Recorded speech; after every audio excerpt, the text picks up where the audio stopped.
We rolling? We are rolling, and right. This is Orange Pill Podcast. I was just thinking something. Is Deborah Harry really a punk star? Well, that's bizarre that you should ask that, because I was driving in the car earlier listening to classic vinyl, and they played Debbie Harry. Debbie Harry. And they also played Imagine from John Lennon. And that really stood out for me. There was a line in there that made me think of Bitcoin. But Deborah Harry, why are you bringing her up? I was just thinking about it. I mean, I know she played CBGBs and she was hanging out in the punk scene. But, you know, was she really a punk star? You know, I think she's a pop star that came through the punk era. Not to take anything away from her music or really her place in history, but I'm curious what people think about this. I might be completely off base. You know, I think about that singer who sang "Because the Night." Patti Smith, Max. Yeah, no, she was awesome. She's an awesome talent. Yeah, she was definitely, I think, really lived New York City, late 70s. Her and Robert Mapplethorpe, that was awesome duo at the time. Anyway, what's on your mind? So I was thinking of Imagine No Possessions. I wonder if you can. I heard that while driving in the car. And of course, it made me instantly think of Bitcoin and Bitcoiners in particular, and how the sign of even having any possessions is considered degenerate now. And people are trying to get rid of any possessions they have, because that's just a sign that you're not a true stacker. So, of course, that song was written and performed in 1971, which is, of course, when we went off the U.S. gold standard. So I think it's quite timely. It really stood out to me. It was like the first time I ever heard that line while I was driving.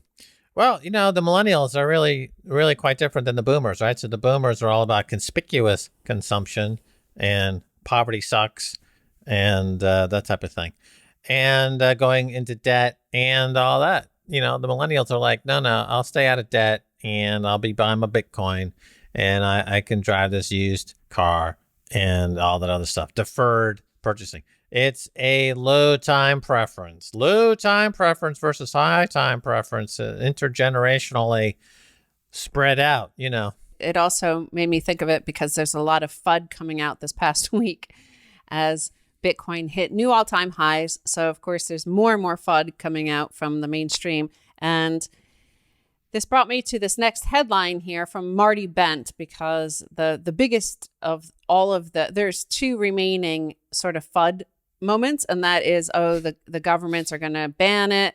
And then, you know, that's their wishful thinking of statist. But then there's always the you're boiling the oceans, you're ruining the earth. And Marty Bent said the journey and process that takes a scarce asset in the physical world, which is energy, and turns it into a scarce asset in the digital world is a revolutionary process that will thrust humanity forward in ways our small monkey brains cannot fathom at this current moment. And he was referring to a piece he wrote on It's All About the Energy Stupid. Humanity has found a way to create a currency backed by energy, and it will make the world a much better place. We live in incredible times. Yeah, so true. You're transforming energy into this monetary network, into the greatest money ever. And the way to do that is through the consensus algorithm, or the difficulty adjustment now is talked about quite often, you know, as part of the protocol. And the genius of the technology.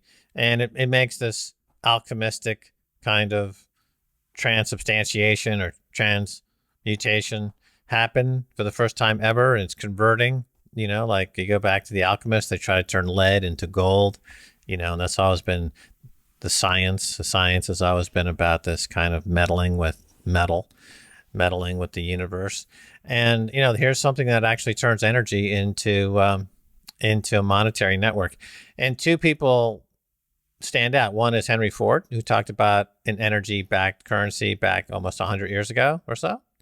And Buckminster Fuller also talked about in a clip that's widely circulated about how energy is the ultimate money or ultimate value, store of value. And so now we have all that coming together with Bitcoin.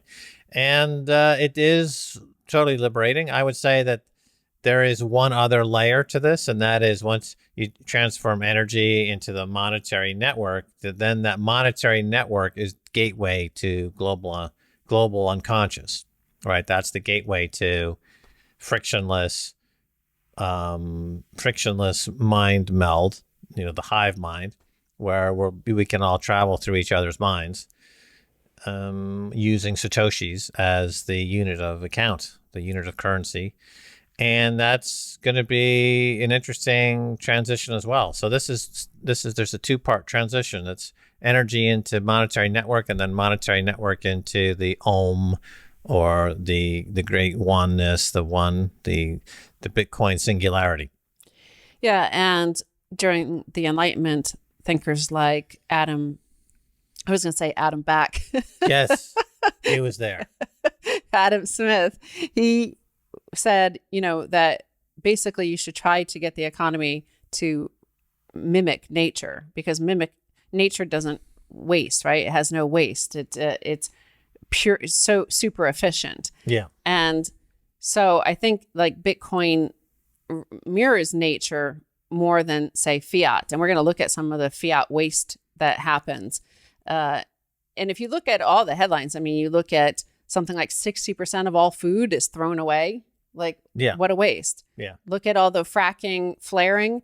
What a waste, right? These are just wasted energy, food is also energy. All of it is energy, right? It's a form of energy. Right. So with Adam Smith, it's all about price discovery and the invisible hand. Because before Adam Smith, it was prices were set by a central authority, usually the monarchy.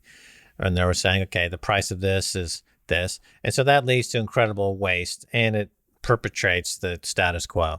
Okay, so Adam Smith comes along with the Enlightenment and says, okay, there's something called price discovery, where everybody is trying to get the best price. And the aggregate result of having this all happen in the market is everyone gets the best price. Then Bitcoin takes it a step further and makes prices even more efficient, because it uses perfect money to get perfect price discovery. Because even in Adam Smith's day, the money was not as perfect as Bitcoin. So these two things, money and price discovery, have been co-determinant, for eons of our history. And so now we've got them both achieved a state of perfection. Imagine no possessions, right? And look how the fiat world encourages possessions, not only through the need to pay off the debt that's always growing, right? So you're always having to hyper consume, but that debt keeps on pulling forward so much of the future. It's time theft. It's literally time theft. Everywhere you look, you see time theft with all the debt, with the negative interest rates, with negative energy prices. All those sort of things are total distortions that are you don't see anything like that in nature. And you also see that sort of speculation, the conversion of what should be productive assets into vehicles for speculation, as Jerome Powell said this week about the vehicles of speculation. And why do we have these vehicles of speculation in things like property, in land, in stocks that should be more about productive assets and investing in an enterprise and using those entities for productive value? Well, it's because of all the money printing, right? So people are seeking safe haven or to keep their currency from melting like an ice cube in their balance sheet. And I want to turn to this a tweet thread, these 2 tweets from Untapped Growth.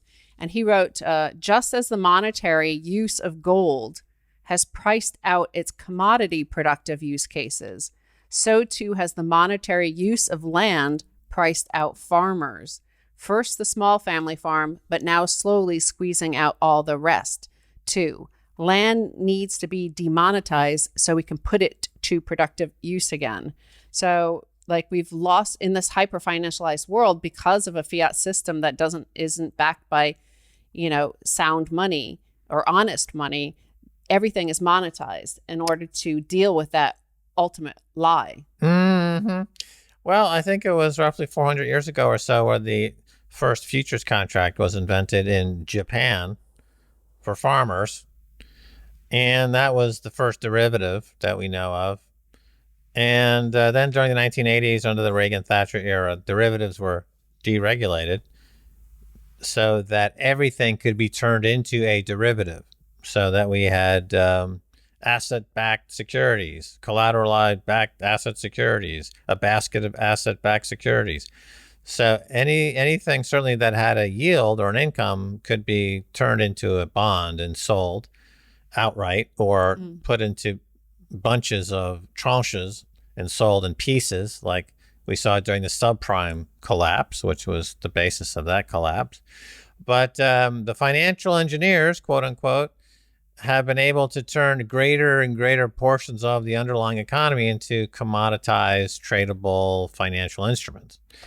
And so when you add that with free money at 0% interest rates, you end up, everything gets sucked into the commodification pool and leveraged. So leverage goes from 10 to 1, 101,000 to 1, 100,000 to 1.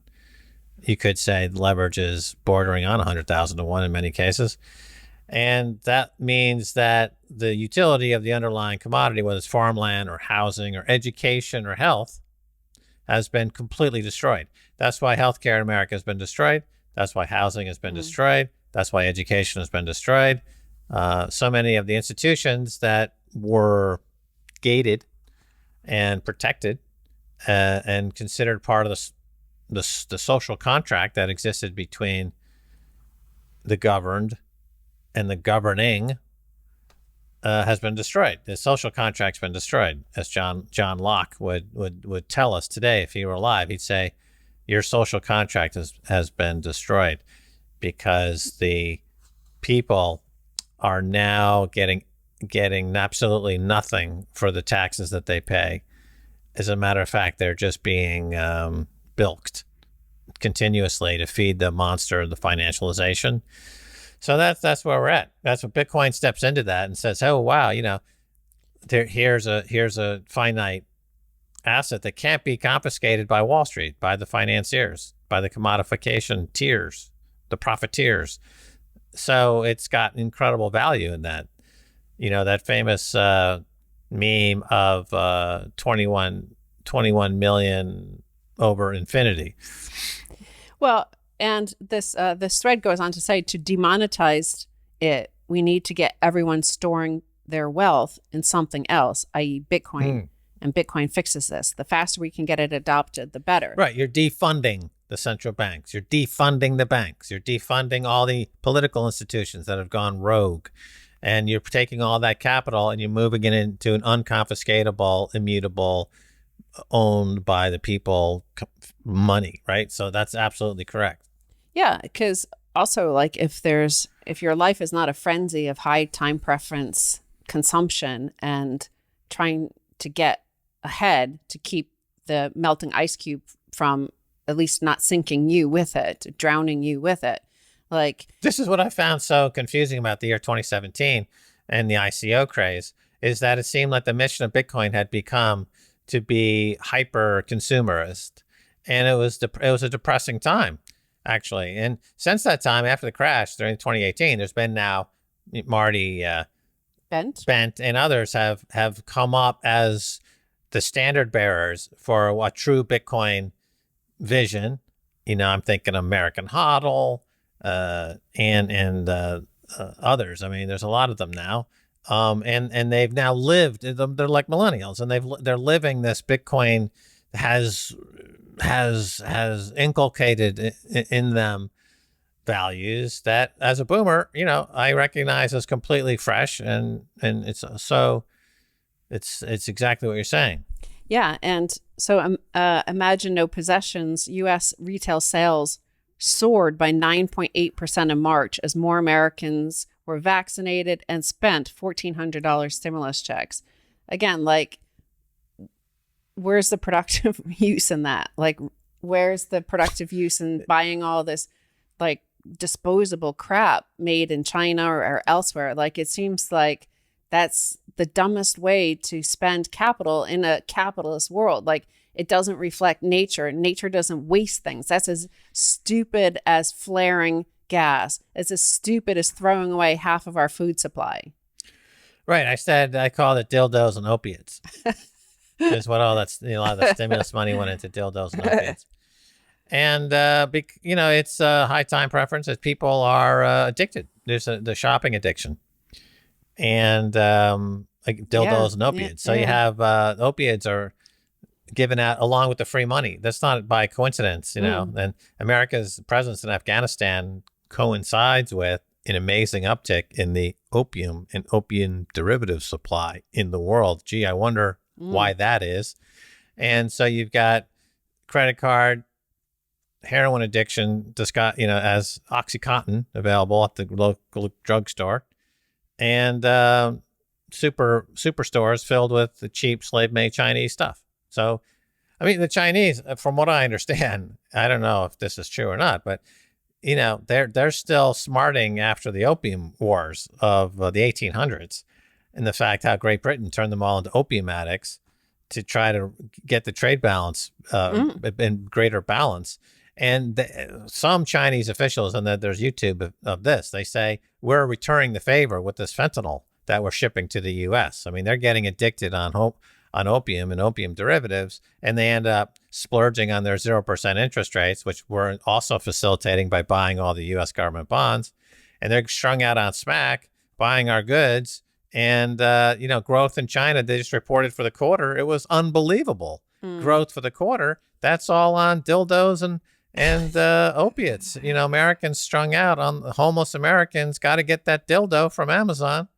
Yeah. And look online on Twitter, there's more and more reports of that homeless camps that we have in America. They're spreading from San Francisco and Los Angeles all across California. You're starting to see them in North Carolina as well. Obviously nothing like what you see in California, but you're starting to see tents being pitched in the woods along the highway, and it's definitely noticeable. So there is, and yet there's, on that side, there's a whole bunch of despair. There's the initial reports for 2020 are that opioid overdoses increased by 30%, sorry. And that's 20,000 extra humans that overdosed last year. On the other side, you have a headline, there's a single New Jersey deli doing $35,000 in sales over 2 years, and it's valued at $100 million in the stock market. Right, that's commodification. That's what I'm just saying. Here's a deli, they do income, right? They sell, bacon, lettuce, and tomato sandwiches, and milk duds and dildos, and they do what, 35,000 a year in sale? 35,000 over 2 years. 35,000 in 2 years. But if you go through the alchemy of Wall Street, you can float literally. How much is a bond? $100 million. $100 million, right? So if you have it pays more than a 10-year treasury. That's the problem. So a 10-year treasury pays 1.6% or less, or let's call it a 2 or 3 year treasury that pays 20 basis points, 25 basis points. I can securitize this deli that does 35,000 over 2 years as a $100 million collateralized deli bond, collateralized Oscar Mayer Wiener bond, the collateralized dildo bond, the collateralized Tic Tac, bond, and get more than I would on a 2 year or 3 year treasury. So people buy it and they put it in their pension funds, and there's a huge market for it because as the economic vitality of the planet keeps going down and you have negative interest rates now in 15, 16, 17 trillion dollars with the government debt is now negative yielding bond. Even if I get 2 basis points on a collateralized delicatessen bond, I'm doing better than a negative yield on a European negative rate sovereign bond. So that's all fueled by this mania of money printing, central bank commodification. It's been going on for decades. It really went to overdrive in the early 1980s under the Reagan-Thatcher deregulative, the Big Bang, as it was called in the City of London. And we have now China is actively, according to spokespeople that I've seen, and I don't speak Chinese. I'm relying on the translations and the dubbed versions that I've seen, are openly bragging about how they're destroying America with fentanyl. Well, we're definitely destroying ourselves with fake price signals, fake money, and fake economy. So this story, this deli earned $35,000 over 2 years, but they earned $2.2 million in stock sales. So selling their stock is basically what they do, and they make a lot of money doing that, thus adding value to their to their overall market cap. But these sort of price signals, imagine no possessions. Think about this, what the price signals do. The same thing that happened in the Soviet Union is you had no possessions ultimately because everything failed because of the absence of a true price signal. UK facing garden gnome shortage following the Suez Canal fiasco. Now shit gets real. Shit gets real. This could cause riots. If you know anything about British people, you know this is worse than the Blitz. This is worse than the Blitz. Imagine the home counties. This is just going to be unacceptable. Unacceptable. The Blitz was nothing compared to the gnome shortage. Ian Byrne, who is the Garden Center assistant manager who works at Highfield Garden World in Whitminster, said he had noticed a massive upswing in customers purchasing garden gnomes. Quote, "We haven't seen a gnome in 6 months now, unfortunately," he said about the kitschy garden decoration, citing the difficulty in acquiring the raw materials. Quote, "Raw materials are becoming a bit of an issue, and unfortunately, gnomes are a victim of that shortage of supply. Gnomes of any type, plastic, stone, or concrete, are in short supply." Mm-hmm. There's a gnome shortage, and it's choking Britain of all. I told you, Brexit was going to lead to gnome shortages. If you go back to my Twitter timeline, you'll see I predicted this 2 years ago. And if you cut gnomes from Britain, it's like cutting them off from Stilton cheese or, Marmite. The only thing worse would be a Marmite shortage. But since Marmite is made from drippings out of dumpsters, there's probably not going to be a shortage of Marmite because there's no shortage of trash and bins, as they're called. They just put bins up and they let them rot in the sun for a few days. And as that garbage and trash drip comes out of the leaky bottom of the rusty bin, they collect that and they put it in a jar and they sell it as Marmite. It's called Marmite. People spread it on toast. And then they put beans, Heinz baked beans on this. And this is considered actually high cuisine in Britain. This is the height of gastronomic excellence. And Stilton cheese. I'll give them credit for Stilton cheese. They did invent a nice cheese. And with that, this amazing content is brought to you by the Sun Exchange, where you can monetize sunshine. Yeah. And speaking of shortages, of course, you're monetizing sunshine by allocating capital to those areas where capital is in short supply, like South Africa. And yet the sun is very abundant. There is no shortage of sunshine falling on those buildings across the lands of South Africa. And let's play a little ad for you from them, and then we'll go to our interview.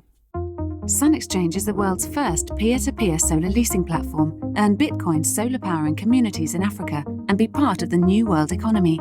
Visit thesunexchange.com/orange pill and start monetizing sunshine today. All right. That was the Sun Exchange, sponsor of this episode. Oh, yeah. That's great.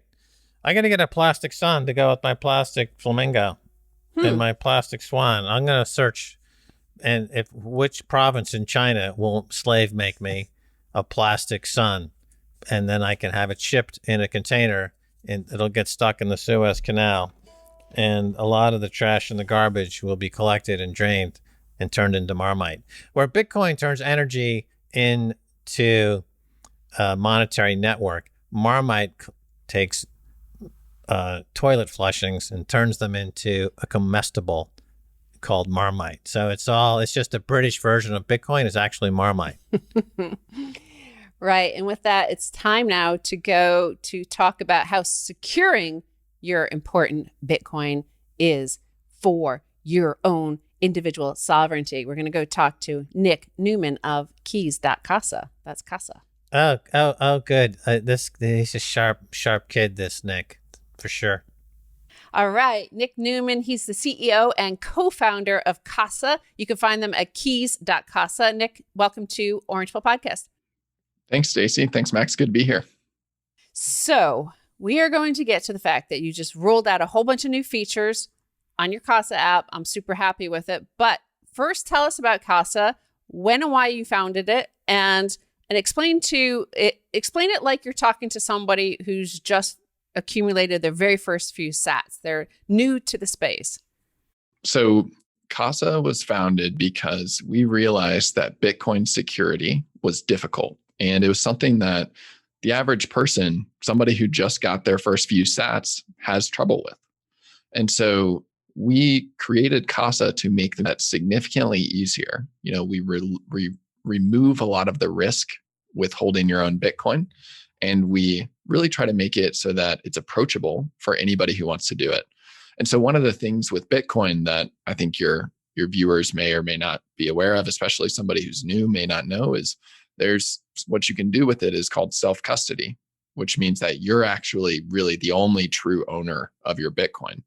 And when you hold your Bitcoin on an exchange, like with Coinbase or Kraken or something like that, they're actually holding your Bitcoin for you. And so if you want to have that real ownership and security for your Bitcoin, then you need to do it yourself.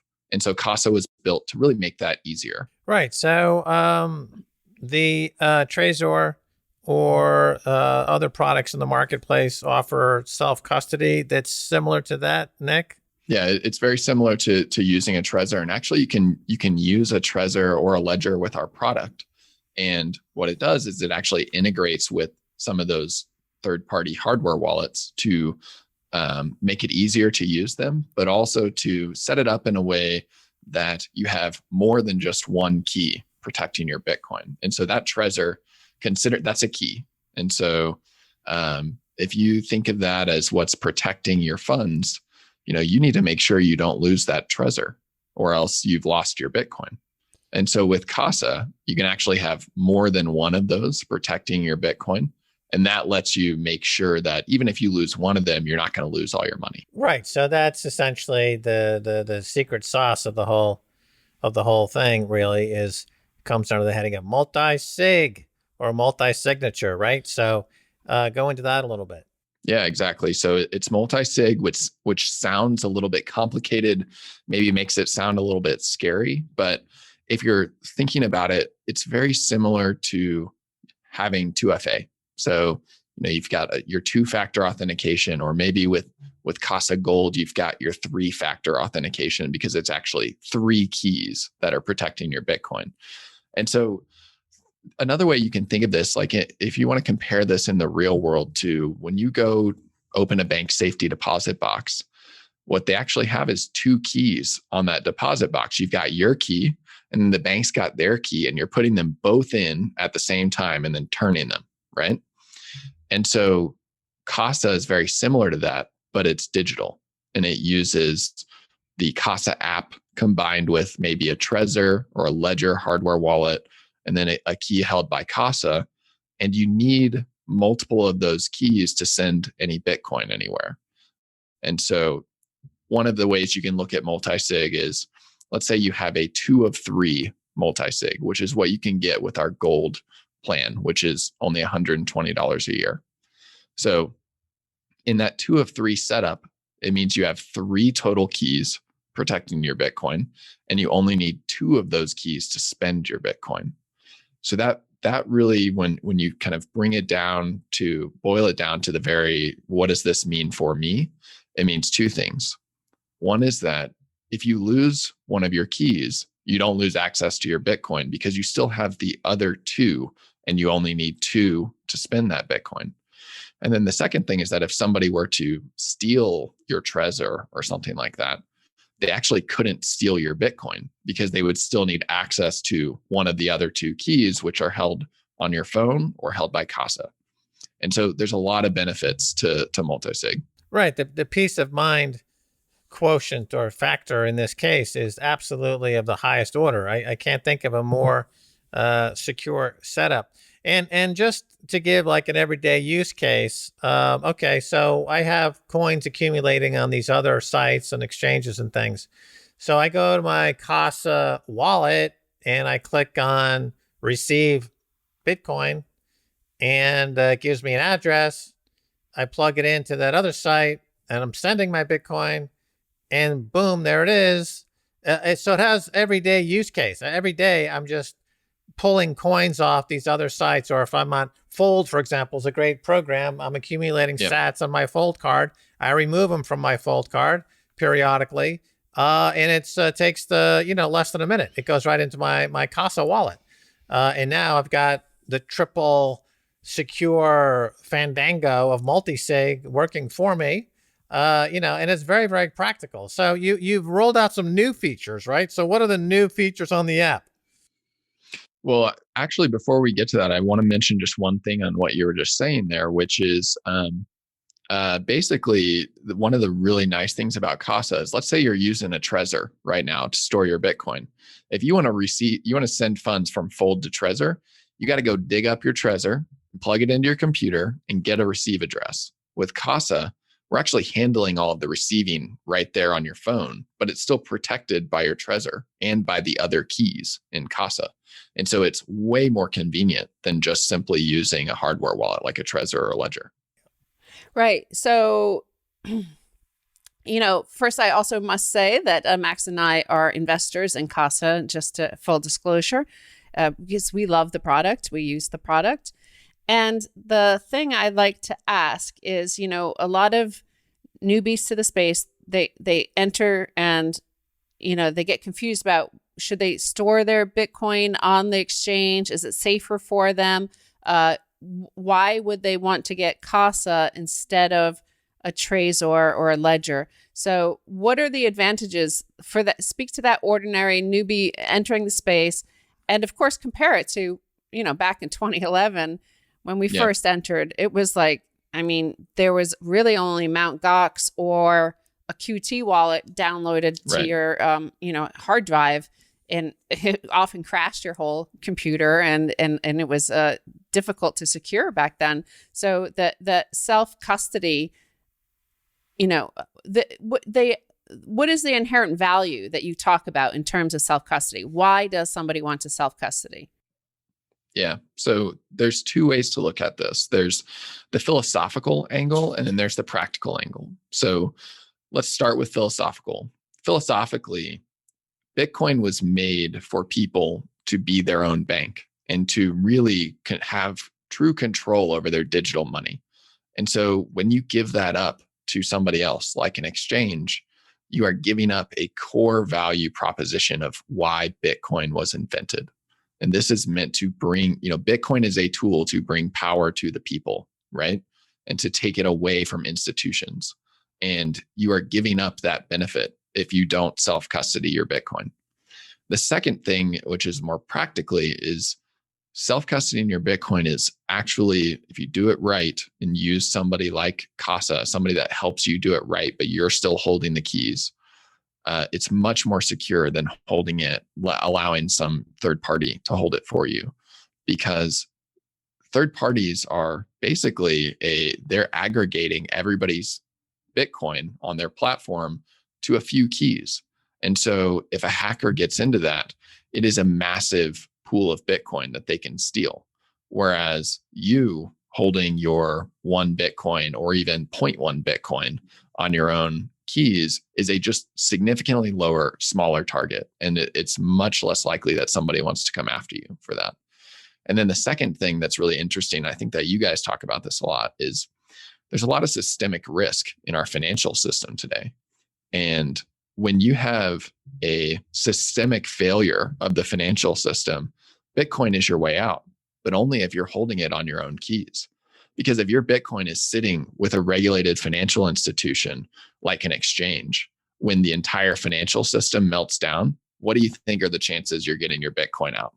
Pretty low. So I think that's another big benefit that people discount. I mean, it's in the Coinbase, right? It's in the Genesis block. Chancellor on brink of bailout for a second bailout for banks. And then, of course, the other huge wave of adoption of Bitcoin was during the Cyprus bail-ins, when customers of the banks, the regulated banks, had like anything over 100,000 euros just seized and to bail out the banks.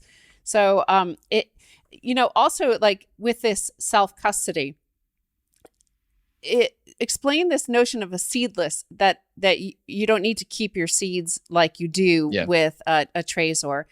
So another thing to lose, another vulnerability, of course, when you write down your seed phrase and have to store it somewhere else different from your Trezor, but that leaves two locations for people to possibly take your Bitcoin. Yeah. So seed phrases were invented a few years after Bitcoin was invented. And they were made as a way to make it easier for people to back up their private keys. Because at the time, multi-sig, if it existed, it wasn't very usable, right? It was really difficult to use multi-sig until some later protocol updates. So what seed phrases let you do was they let you write down your 24 English readable words on a piece of paper, so that if you lost that Trezor, you could actually restore it using those words. But the problem with the seed phrase is that it's incredibly hard to protect that piece of paper and not have it accidentally lost or destroyed if your house floods, or stolen if somebody finds it. And it's really easy if they can find that piece of paper for somebody to just sweep all your Bitcoin. And there's been a lot of instances over the years, including even within the last year in the news, where people are getting tricked into putting their seed phrase in online through a phishing scam. And they're actually just losing all their Bitcoin because they have that seed phrase and they're socially engineered into getting rid of it or to giving it to somebody else. And so with Casa's system, what we've done is, since you have multiple keys protecting your Bitcoin, you don't actually need to worry about restoring a key if you lose it. Because if you lose a key, you just replace it and you've got your other keys that are still protecting your Bitcoin, and you can use that to transfer it to the new wallet with the new key. And so you don't need to worry about those seed phrases anymore. And then they just become actually a liability, because if somebody finds one of those seed phrases, they could write it down, leave the seed phrase paper where it is, and you don't even know that they have one of your keys now. Whereas if you've only got the Trezor and you don't have a seed phrase for that Trezor, they have to take that Trezor with them, and you will realize it's missing when you go to check up on it once a quarter or something like that. And so that's one of the main security reasons for mostly eliminating seed phrases from Casa's system. The second thing is just that practically people aren't comfortable using these. And so when we're trying to think about mass adoption, how do we get Bitcoin to 1 billion people using it? People can barely keep track of their Facebook passwords. How are you going to ask them to keep track of their 24-word seed phrase, that protects all their money? They can't. And so let's figure out how to engineer a system where they can get rid of those seed phrases. And that's what we've done at Casa. Right. And, you were talking about exchanges and how that's a point of vulnerability, really, having anything on an exchange.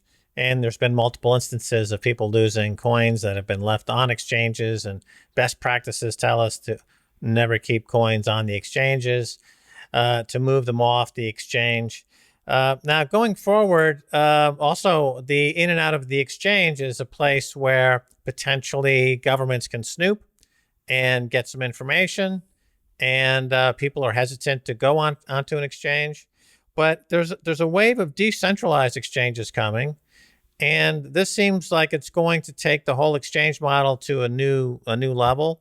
And I was wondering what your thoughts are, where we are on the DEX, the decentralized exchanges business. Is it pretty far along? Is it coming along? Do you see it as an important advance, as I do, or what are your thoughts on that? Yeah, so I think the decentralized exchange movement is pretty interesting, and especially as it starts to get built on top of Bitcoin as the most secure base layer protocol out of any of the protocols, right? So there's been a huge advancement in the decentralized exchange area on Ethereum. And then now we're starting to see people that are thinking, well, Bitcoin is the most secure base layer protocol. It's the soundest money. What if we can build similar things on top of Bitcoin using some of these technologies like side chains or layer twos with Lightning? There's a lot of different things that people are really getting creative with how to build some of these trading functionalities in a decentralized way with Bitcoin as the secure base layer. And I think it's going to be very interesting over the next few years to see some of these come to market. I know that there's one called Sovereign recently using, I think, Rootstock as a side chain, maybe, that I think is just launched. And that's something that I think is an interesting project. I know that the Blockstack project is building a layer 2 on top of Bitcoin, and they're working on building some of this kind of decentralized exchange functionality. So all of these, in my opinion, are still pretty early, but what it does is it gives people an option. Yes, you can go to the centralized exchange where they're probably going to have, at least initially, more liquidity. But over time, these decentralized exchanges should really take up quite a bit more market share in the space.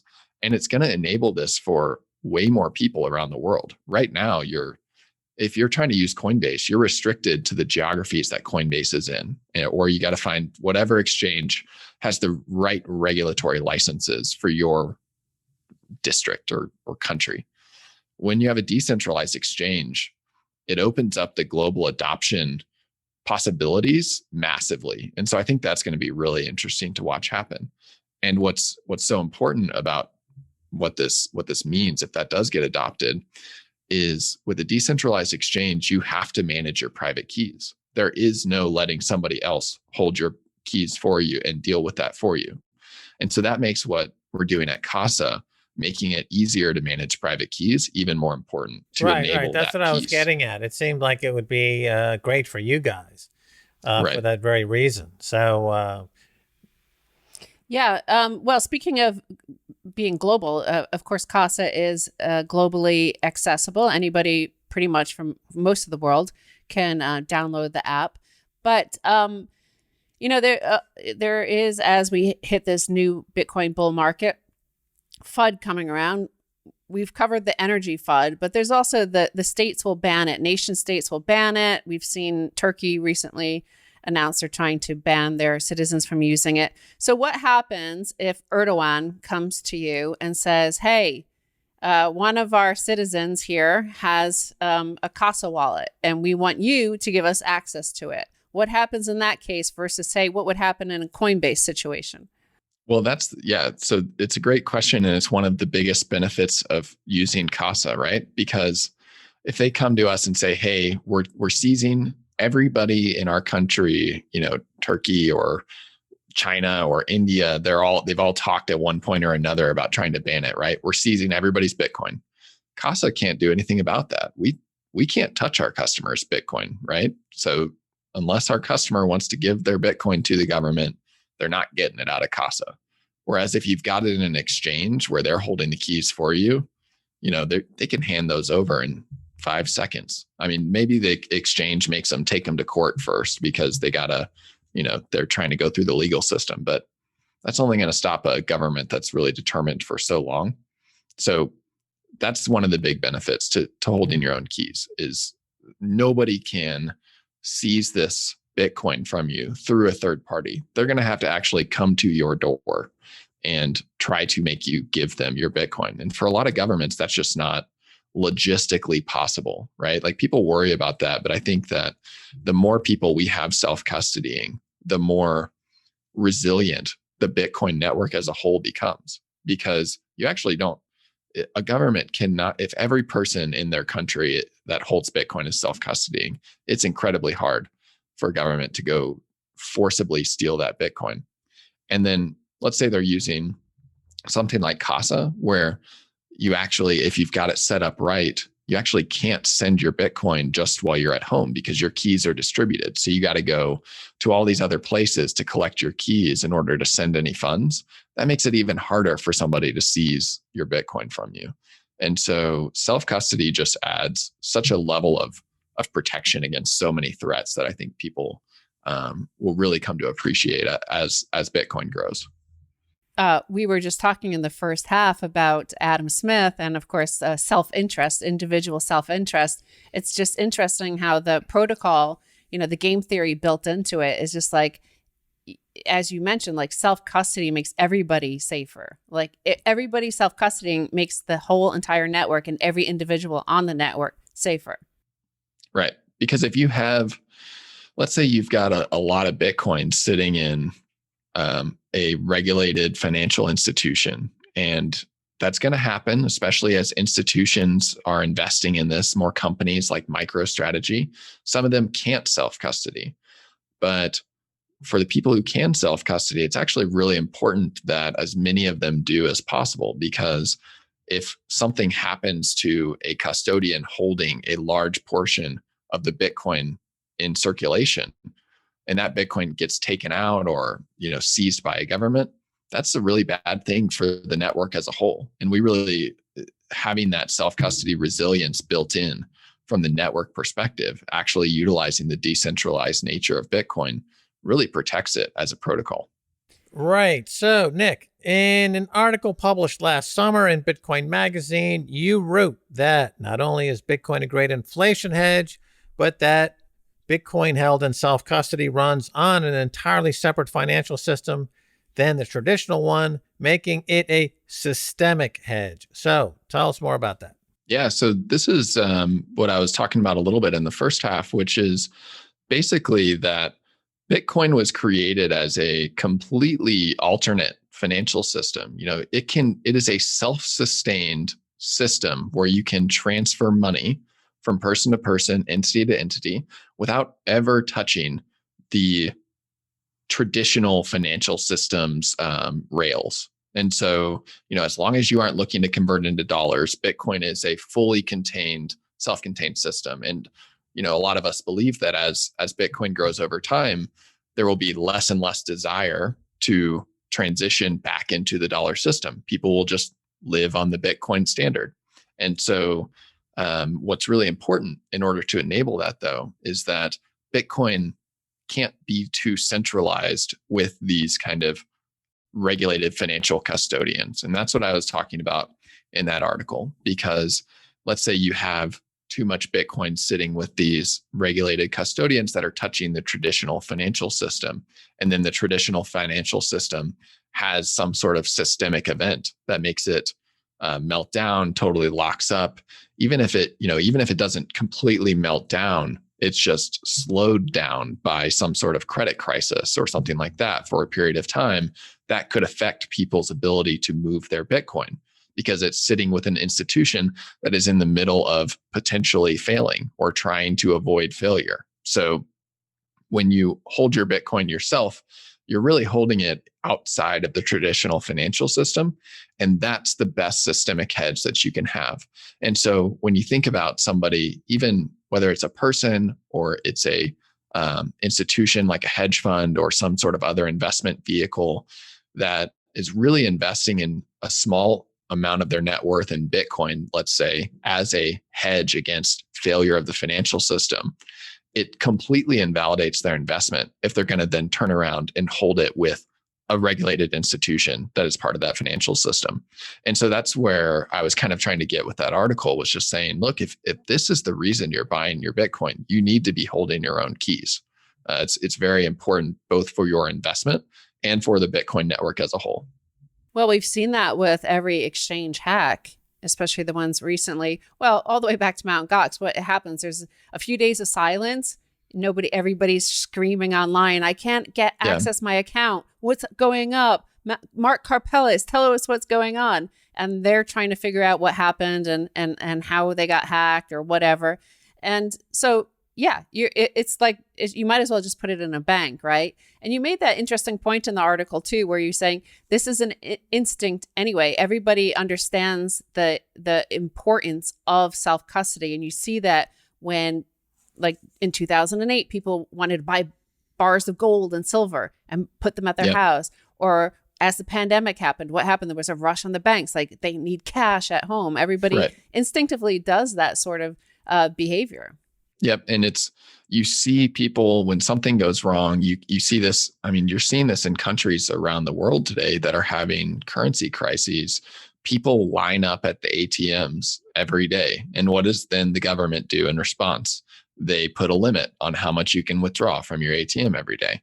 And so the time to get ahead of getting your money out of the system is not when the system is collapsing, right? The time to do it is to get ahead of it and to make sure that you have it out and you're prepared ahead of time, if that's your investment thesis around Bitcoin. And so, yes, it's really important to really be thinking about, why do I believe Bitcoin is valuable, and how do I make sure that I'm protecting that investment?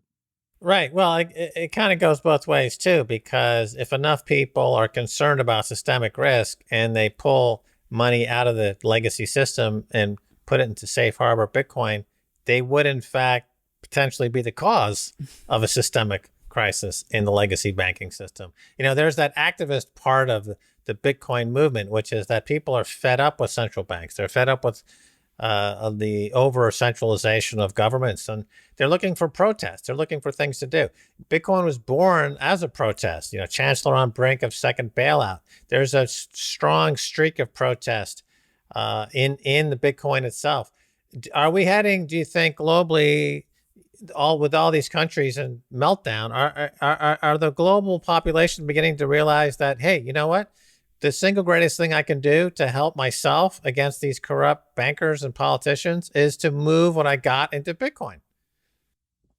Well, I think that's a big reason why we've seen Bitcoin grow so much in price, so much over the last year, and in 2020 and through the end of 2020 and into this year, because people are realizing, when you see the US government turn around and print $5 trillion kind of with the bat of an eye, I think there's a lot of people who maybe before were saying, that Bitcoin thing is just, it's there. It seems like kind of magic internet money and I'm not going to mess with it. And suddenly they're thinking, well, is our real money just magic money? But I mean, if the government can turn around and print as much as they want, then how does this affect the value of what I actually own?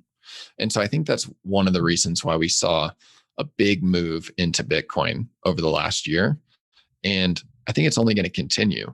Now, do I think that the world is on the brink of imminent collapse? I don't know. That's super hard to say, right? The world I think especially when governments are involved, things can drag out longer than you would maybe expect. But the way to protect yourself against that is to get at least some portion of your assets into something that is outside of that financial system, and that's Bitcoin. And then usually once you start getting some of your assets into Bitcoin, you have this great phenomenon that happens where it's like, well, I've got 20% of my assets in Bitcoin and I really wish it was 40%. And then you start to just tick up and up and up until you're almost all in Bitcoin. And I think that's called being irresponsibly long Bitcoin or something along those lines. But I would put myself in that category. Right. And, I do believe that what you're seeing with the price over the past year, which coincides with, as you point out, not only the central bank doing QE and issuing so much credit, but the US government itself printed up trillions and trillions of cash, for the people. And it is seemingly the price signal of Bitcoin is a run on fiat. It's not like a run on the banking system. It's a run on fiat itself. And you could see that with the words of Michael Saylor said, his balance sheet was like a melting ice cube. But you had investors like Paul Tudor Jones say, Bitcoin's the fastest horse in the race, and he's betting on this because of inflation. Stan Druckenmiller, another amazing famous hedge fund manager, is very, very short the dollar because of this same action. And he is long Bitcoin. So you see the smartest money in the world seeing what's going on and entering the space. Yeah. And what's so interesting about it, real quick, is just that I think if this were to happen before Bitcoin was invented, these same types of major investors, they're saying, okay, well, I got to get out of the dollar, but where am I going? The euro? That's not any better. But now Bitcoin actually has something that is actually better and actually a protection against that. And so that's why there's such I think a big shift as people in the traditional investment space are starting to see this. I mean, even massive insurance companies are getting into this, which are some of the most conservative investors in the world, right? Sure. We were talking about price signals as well. And the fact is they would have gone into gold as well. And who owns the most gold in the world? The central banks. So they're the ones that destroy the system. And then the only safe haven is gold, which they control the price and the actual supply. So, I mean, if there's only like 3 million more Bitcoin available to be mined, like we already own it. The people already own the majority of the Bitcoin. Right. Right. And so I want to ask you about, CASA. For the people out there who want to sign up for it, before I talk about the newbies and the levels available, I want to bring up something that Jameson Lopp talked about, and that's Schrodinger's Bitcoin. Oh, yeah. This is really fascinating. It's a real problem, but it's pretty interesting. Yeah. Tell us what Schrodinger's Bitcoin is. So this was something that Jameson coined because it's something that we've kind of seen as we've talked to people. So we work with a lot of early Bitcoiners because CASA is truly the most secure way to self-custody your Bitcoin out there. And so there's a lot of people with a lot of Bitcoin, hundreds of millions of dollars worth of Bitcoin that we have talked to and work with as clients. And what we call Schrodinger's Bitcoin is somebody who is that early into Bitcoin, probably has a lot of their Bitcoin sitting on a paper wallet or a very, very old hard drive. And that's because back then when they got into Bitcoin, there was no other option, right? But you get to the point where you actually know that's very insecure and it causes you a lot of anxiety, but you don't want to touch it because as long as you don't go look and see if your Bitcoin is still on that paper wallet or still on that hard drive, you can pretend it's still on that hard drive. And so that's it's like Schrodinger's cat, is the cat alive or dead in the box? You don't know until you open the box. Well, with Schrodinger's Bitcoin, is your Bitcoin there or did you lose it? You don't know until you actually open that wallet. And so this is one of the things that we kind of walk some of our clients through. They'll be coming to us and they'll say, hey, I've got a paper wallet that I haven't touched in years. I'm super scared to touch this thing. Can you guys walk me through it? And we'll actually get on a call with these people, get their CASA set up fully ready to go, and then walk them through sweeping that paper wallet to their CASA setup. And what we hear time and time again is I did not realize how much anxiety I had before and how much peace of mind I now feel about my Bitcoin. And it's one of those things that you can't just explain. Like, I think even somebody listening to this will kind of hear me say they'll get a lot of peace of mind and they'll be like, yeah, that sounds nice, whatever. But when you actually do it, I can't tell you how many clients we hear from that say, I completely underestimated the peace of mind that I would get. And this feeling now that I have after setting up with CASA is way above where I thought it would be and how much safer I feel with my Bitcoin. So we work with a range of people, everybody from I just got into Bitcoin to I've been in Bitcoin for 7 years and it's all on a paper wallet and I need help securing it in a much better way. And it's something that we're really well-versed in doing. Jameson's been around a long time. He knows how to do this kind of stuff. So yeah, we're happy to help people with that.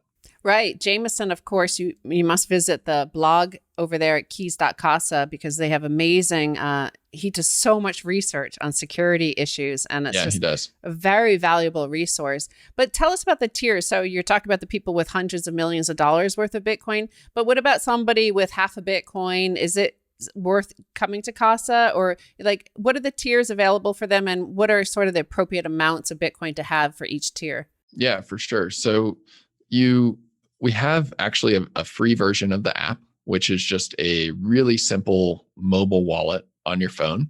And it actually feels like you're using Coinbase, right? You don't have to, you just sign up with an email, and you don't have to worry about a seed phrase or backing up your key or anything like that.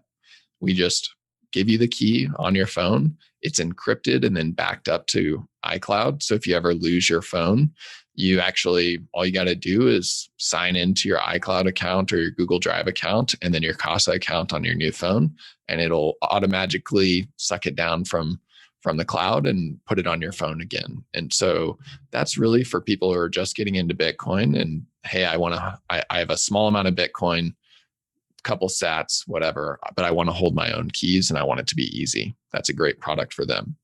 And then we offer a range of security solutions in the multi-sig side, which are paid solutions. And so it starts at $120 a year for our gold plan, which is a 2 of 3 multi-sig. And let's say you've got 2 Bitcoin that you've had sitting on a ledger or a Trezor for the last few years. And 2 years ago, that was worth $10,000. Suddenly it's worth $120,000. And so you're thinking, oh, maybe I need to get a little bit better security for this. The Casa Gold plan is super easy because you just take that hardware wallet, and our app walks you through connecting it to the app and then transferring your funds to your new multi-sig. And it's super easy because you still only have that one hardware wallet to manage. But now you've gone from having one hardware wallet and one key to having one hardware wallet and triple the security because you've got 3 keys. And so it's very simple for people who have been just sitting and using their Trezor or Ledger for a while now. And then at the next tier up, it's a 3 of 5 multi-sig, which means that you have 5 total keys and you need 3 of them to spend. And so for this, you actually have 1 key on your phone, 3 keys on hardware wallets, and then 1 key held by Casa.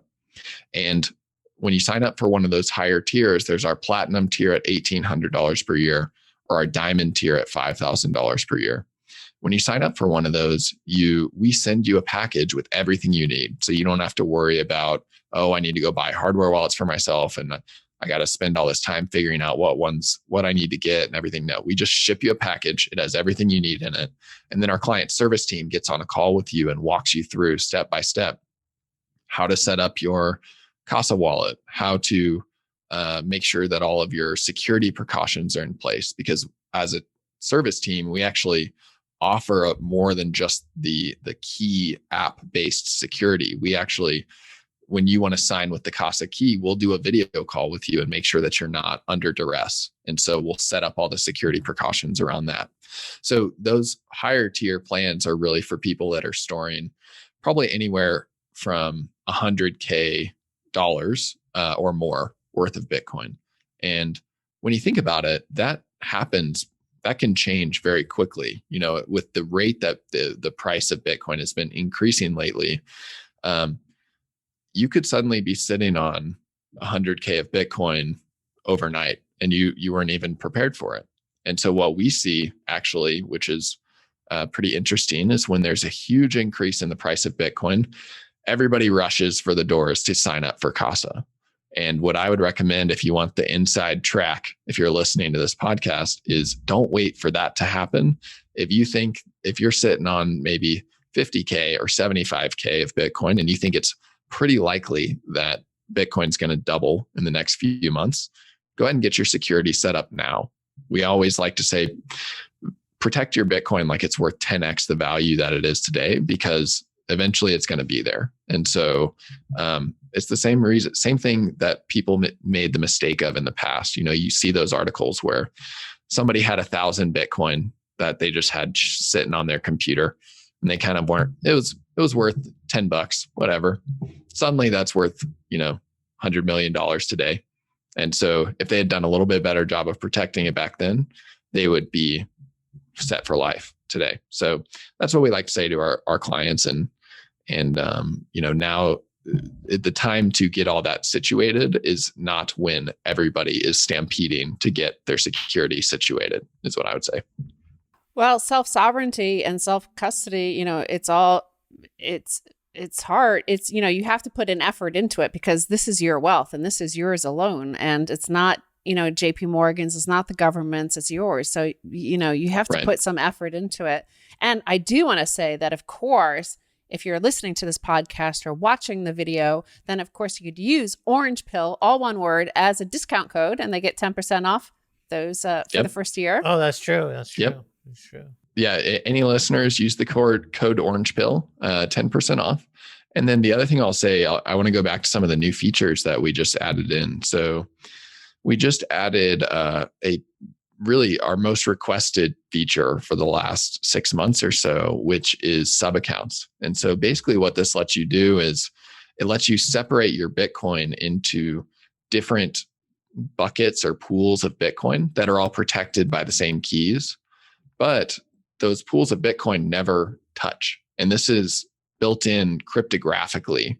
So those Bitcoin in those different sub-accounts under your main Casa account will never touch each other. And so this is really beneficial for a lot of different situations. But for example, one of them could be, let's say you've got your personal Bitcoin, and then you've also got some Bitcoin that your business is holding on its balance sheet.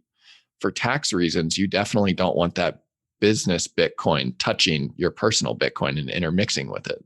And so you put them in two different sub-accounts, and that lets you make sure that you can keep those separated and not run into trouble for yourself down the road when you're trying to do accounting or tax reporting. Another one might be, let's say you've bought some Bitcoin on Coinbase or Kraken, and you had to KYC to get that Bitcoin, which is fine.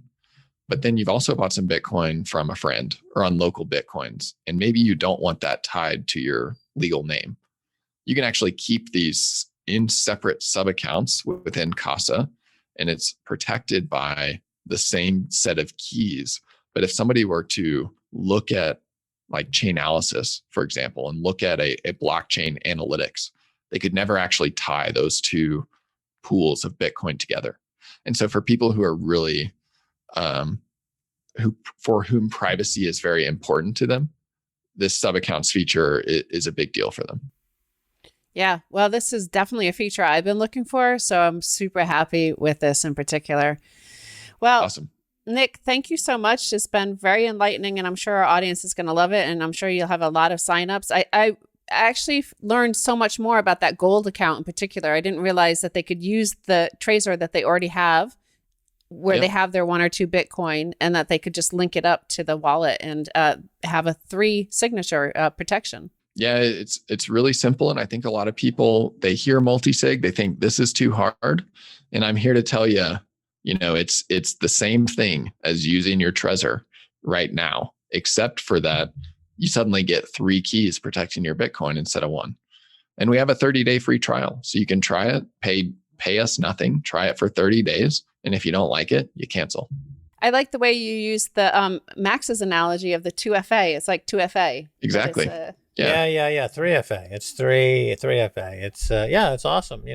Everyone we talk to loves it, and so that's great news. So great to see that it's really these new features look really great, and also there's a new on the app itself. It's kind of refreshed a bit. It's got some enhancements on the user interface, and all that stuff it's all coming together. And of course, once you get the higher ones like Platinum and Diamond, it's like having a Swiss banker. Like you get to have video chats, even if you're lonely and just want to talk to somebody, have no friends. Yeah, when you're going to have... Which happens a lot, surprisingly. Like sometimes, not saying that our clients don't have friends. I'm not saying that. But sometimes people just want to get on and talk Bitcoin with somebody. And so our client advisors are there to talk Bitcoin with you. They love it. I swear to God, I almost did that yesterday. I was looking through the app and just for those new features. And I saw the help section. I was like, I wonder if I should press that and call. Yeah, see what happens. We would answer. That's awesome. Yep. Okay, thanks so much. Thank you guys for having me. Really, really had fun. Yeah. That was super cool. I'm super excited, and I hope everybody signs up for at least that gold account. It is an awesome product. I love my Casa. You know, it's a Oh good one. yeah. That Nick Newman guy, he's a solid character. Right? He's a solid character. You know, I imagine him like as an astronaut. It's like saying, mission control, we're about to land on the moon. Okay, go ahead, land. You know, he's just got that assurance, you see, like in airline pilots. You know, I could see him flying an airplane or something. He comes out of the cockpit. It's like, I'm Nick Newman. I fly this jet. You know, he's just got the confidence. You know, that's what you want to see in a CEO. Someone with confidence like that. They know what they're doing. Like that guy Sullenberger, Captain Sullenberger, when he's like calling air traffic control and saying, "Oh, we, you know, got hit by some birds and we're going down in the Hudson." We're going down the Hudson. We got a runway for you in New Jersey. Negative. Hitting the Hudson. You know, because these people are showing up with these paper wallets worth quadrillions of dollars, and he's just like, "Don't worry about it. Just peel off the Cassacious coin. Now read me back that little thing. It's all there." You know, that also that idea of the Schrodinger's Bitcoin, I love it. And I'm feeling like this is going to be the episode title, of course. Oh, right? yeah, I'm feeling it. So, you know, before you get your Casa wallet, or I suppose you should get your Casa wallet first. Go to keys.casa. Remember to use Orange Pill, all one word, to get the 10% discount. And then go to swanbitcoin.com/orange pill and buy your Bitcoin and then send it straight over there to your Casa wallet. I have auto sweep from Swan to Casa. Auto sweep. I get the auto buy, auto sweep. I don't do shit. I just keep making sats.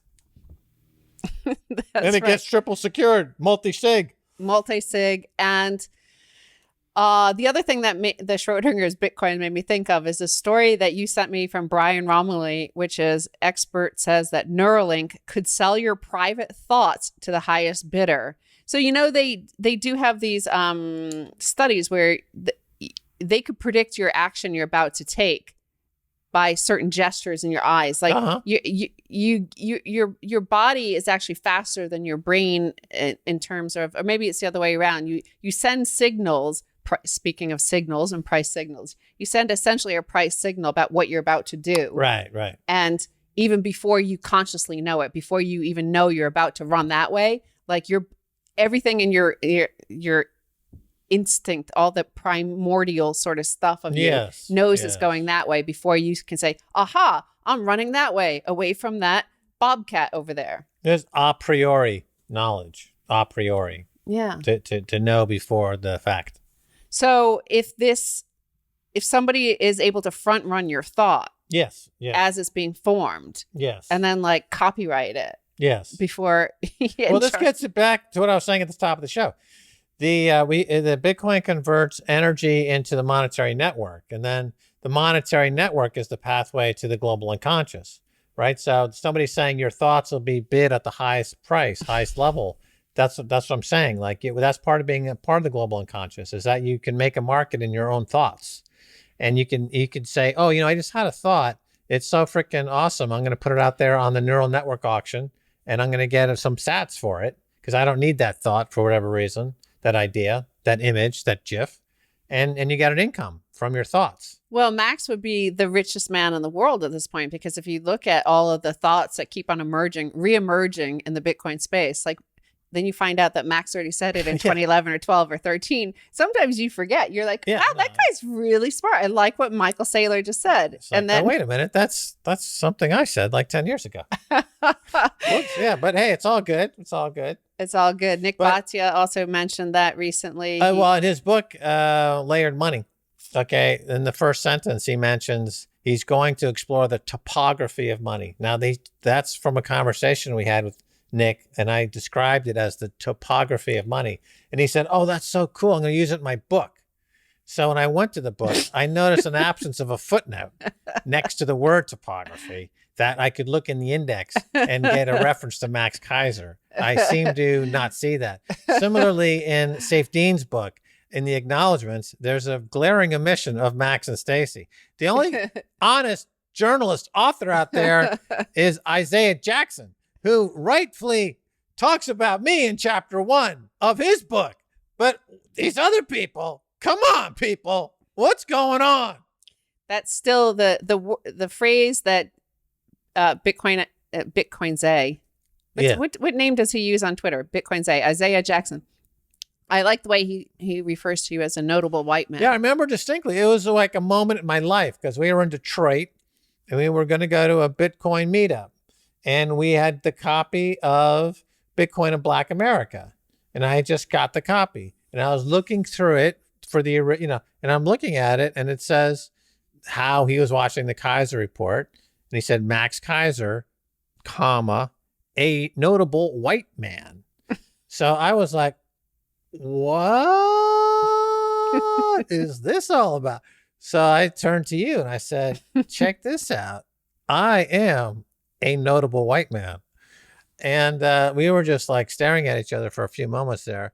And that was the beginning of my notoriety as a white man in the Black Bitcoin community. However, I noticed that whenever I'm in the Black billionaires, clubhouse room, I never get picked up on to go on stage because you're a notable white man. You're not. I'm notable though. I'm notable by Isaiah Jackson has mentioned me as being notable. So therefore I should be, on stage saying notable things. That's what I'm saying. Max is desperate to get picked on. I get no respect. Pick me. You dissing me. I'm getting dissed. I thought you were I feel dissed. I thought you were going to say, I am a revolutionary. I am a notable white man. Yeah, but I'm sure it's all going to come around. It's all going to be good. All I see more and more in the Black community saying Bitcoin's the way for emancipation. Okay. For the reasons we've laid out, yeah. I laid that out 10 years ago when Bitcoin was under $10. I said, here's a way for the Black community to give themselves their own reparations, their own ultimate emancipation. Well, you tried to tell, what's his name? The guy who did those, Tariq Nasheed. Tariq. We talked about it a few times. Look, there was one Black man who was listening. And of course, that would be Bitcoin Zay, who wrote the excellent book. And he gets better and better. Like he gave us that book when he first published it. And when we were at the Sunset Marquee, I think that was 2 years ago. Oh, yeah. Now he's like really such a good speaker. Oh, he's smoothing it now. He's Dr. Smooth. He's getting better and better on camera. He's so good. It takes a while. Like it took me a while. It didn't take Max a while. He was born on camera. He's like the Marvin Gaye of Bitcoin now. He's smoothing it. He's like the soul brother number one, godfather of Bitcoin. It's like, he walks out there, people are like, oh man, he's so handsome. That's a handsome man. That is a handsome man. He is such an adorable baby. That's right. He's got the baby. He's got the new wife. It's all happening. He's a good guy, man. Hope to see him in Miami. We hook up again, see what's happening. And we have to wrap it up now because we have to go do some other stuff. I hope you watched Max Kaiser on Danielle Cambone's show. Yeah. Like you did a pre-match, like a warm-up, like what to expect in right. sort You of got debate between Michael Saylor and Frank Justra. Frank Justra, Michael Saylor debate coming up on the 21st. We did a little warm up with Daniela Cambone. Daniela Cambone. Someday I might come to you for a favor. And that day may never come. But if it does, Daniela Cambone. Right. Yeah. So remember to go visit our sponsors, thesunexchange.com/orange pill. And visit swanbitcoin.com/orange pill and use orange pill when you sign up for keys.casa. That gold plan is better than I thought. So it's better than we thought. And you get a 10% discount. So that's a $12 discount. You get $12. They don't get free sats, but when the $12 you save, if you use the promo code, you could buy yourself some sats. And imagine no possessions. So imagine not possessing anxiety anymore, as Nick Newman pointed out. That's one possession you don't want to hold on to, the anxiety. Let go of your stress and anxiety. Just let it go. Let it go. Let it all out. Let free yourself. Let it be. Go braless. I know I have. Jesus. See ya.